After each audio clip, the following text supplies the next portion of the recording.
Hər vaxtınız xeyirli olsun dəyərli Azərbaycan xalqım. 04.03.2026-cı ildir. Video müraciətimiz ölkə başçısı Ali Baş Komandan cənab İlham Əliyev və Daxili İşlər Naziri cənab Vilayət Eyvazova.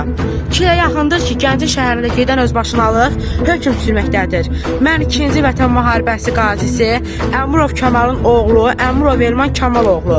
Sizdən xahiş edirəm ki, 03.11-ci ay 2024-cü ildə Gəncə şəhəri İcra Hakimiyyəti İnzibati binasının qarşısında ölüm həddinə çatdıranlar.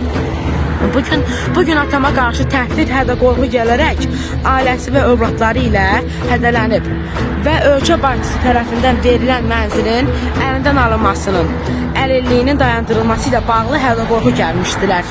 Atama hədə-qorxu gələnlərin video və səs sapsarı olduğu üçün dəfələrlə Gəncə şəhəri İcra Hakimiyyətinin 1-ci müavini Tomiyev Səməd, atam Gəncə şəhəri Baş Polis İdarəsinin müavini Niyaməddin Qasımov tərəfindən yenə də 30-10-cu ay 2025-ci ildə yaşadığımız ərazinin yaxınlığında yenidən ölüm həddinə çatdırılmışdır.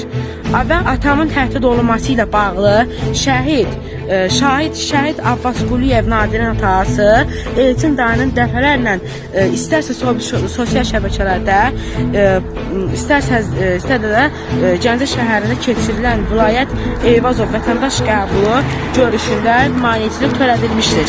Və bugün atası Əmurov Elman Yaquboğlu 06.03.2026-cı ildə cənab Vilayət Eyvazov Yevlax şəhərində vətəndaş qəbulu keçirəcək.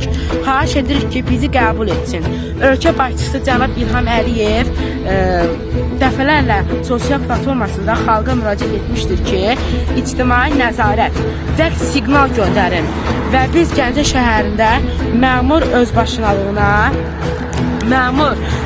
məruz qalaraq vətəndaş olaraq Yevlax şəhərində bizi qəbul etsin.